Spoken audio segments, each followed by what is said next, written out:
Les associations de hockey mineurs de la région de Québec demandent un retour au jeu dans un environnement sécuritaire. Et aujourd'hui, je vais en parler avec Jean-René Lavigueur, qui est président de hockey mineur Côte-de-Beaupré, île d'Orléans. Vous connaissez les Aigles de CBO, donc il est question de cela aujourd'hui. Monsieur Lavigueur, bonjour. Oui, bonjour.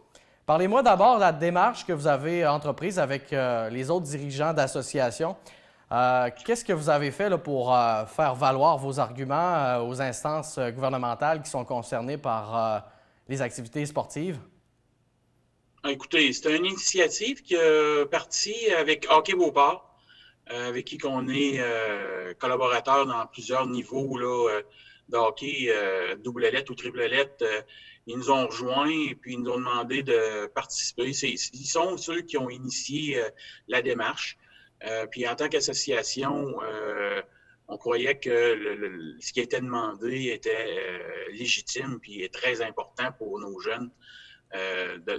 D'au moins faire entendre notre voix et de faire une publication, envoyer une publication au gouvernement pour lui demander de considérer les enfants là, dans le manière de voir les choses, là, d'aller plus loin là, dans le déconfinement parce que là, nos enfants, notre jeunesse paye là, présentement.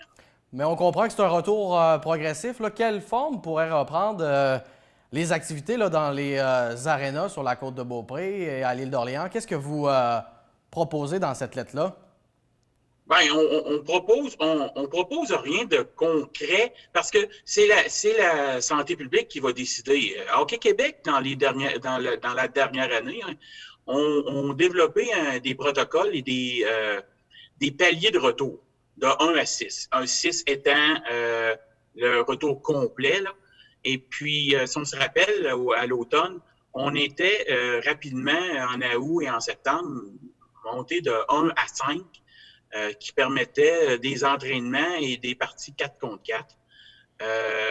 Là, présentement, c'est clair que dans un monde idéal, on aimerait bien que ce soit niveau 6, mais on va être réaliste. Là.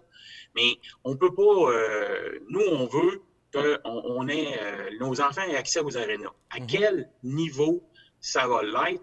On va apprendre à travailler, on va travailler avec ce qui va nous être, les instructions qui vont nous être données selon les paliers qui seront choisis par le gouvernement. Mais ça, pour l'instant, dans un monde idéal, oui, 6. Mais je pense que si on repart avec un niveau 3 ou un niveau 4 qui permettrait des entraînements locaux, ben, ça permettrait de faire bouger nos jeunes, ce serait un minimum. Et là, depuis que vous avez envoyé la lettre, là, avez-vous reçu à tout de moins une réponse? Non, du tout. Aucune réponse de la part du gouvernement à notre lettre là, qu'on a fait parvenir.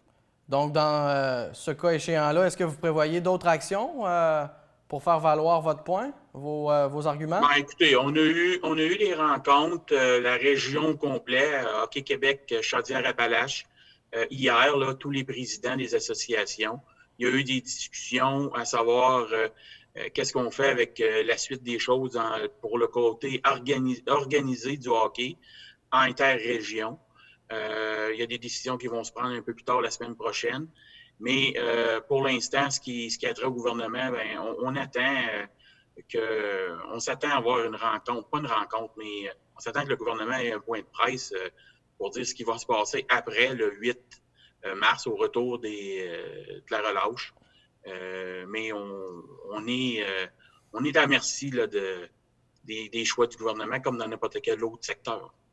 Avec tout ce qu'on entend là, dans les médias, êtes-vous quand même confiant de voir les jeunes fouler la glace d'ici le printemps, tout de moins?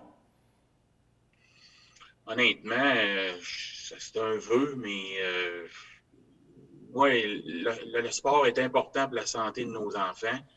Mais personnellement, il faut les voir, ces bancs d'école à temps plein aussi en premier. Là. Nos secondaires 3, 4, 5 qui sont en mi-présentiel, je pense qu'il y a des priorités. Puis, malgré que le sport demeure une priorité à notre vision, mais non, j'ai pas beaucoup confiance que nos enfants vont pouvoir jouer des parties de hockey d'ici la fin de la saison, même si on prolonge la période. Là. Normalement, une saison va finir vers mi-avril. On a de l'ouverture présentement, puis on a des glaces disponibles aller jusqu'à la fin mai. Fait qu'advenant qu'il y a un déconfinement, peu importe de quel niveau, on pourrait offrir des activités jusqu'à fin mai, mais ça va être des activités fort probablement locales, qui vont être des entraînements et ou des parties simulées entre les associations, pas entre les associations, mais à l'intérieur des associations. À l'intérieur C'est ce que je du pense même club, ce là. que je pense qui va arriver. Puis de ma mémoire, c'est une Pardon? des premières fois là, que les différentes associations de la grande région de Québec qui vont d'un geste concerté.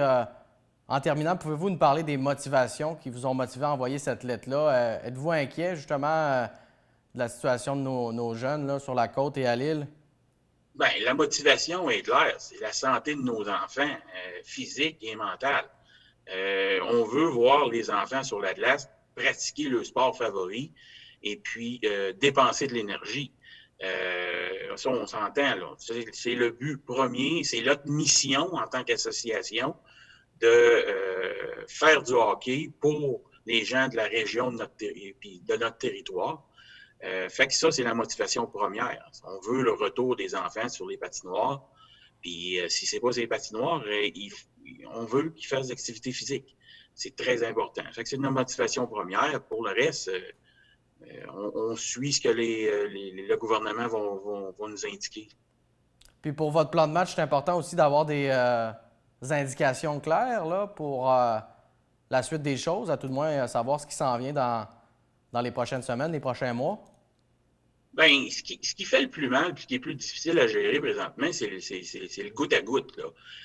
À coup de 2 semaines, on se fait dire, bon, OK, dans 2 semaines, on va revenir, on va vous donner un suivi, mais pour l'instant, ça va se passer comme ça. Hein. On est toujours accroché à un espoir de pouvoir faire quelque chose pour nos enfants, puis leur offrir, de donner une offre de service X, Y, selon ce que la santé publique pourrait nous laisser faire. Mais ce qui est lourd, ce qui est dur à gérer, c'est l'anticipation. Ça va être quoi dans 2 semaines? Ça va être quoi dans un mois? Puis, est-ce qu'on déconfine et on permet aux enfants d'embarquer sur la glace, puis 2 semaines plus tard, on retire tout ça, puis ça ne fonctionne pas? Je pense que c'est ce qui est le plus dur à gérer présentement, c'est cette anticipation-là à faire ça de goutte à goutte. Bien, merci beaucoup pour l'entrevue, M. Lavigueur. Puis on va souhaiter que les jeunes là, puissent pratiquer leurs loisirs de façon organisée et sécuritaire là, dans un avenir très rapproché. Oui, on le souhaite tout le monde, puis merci pour l'entrevue.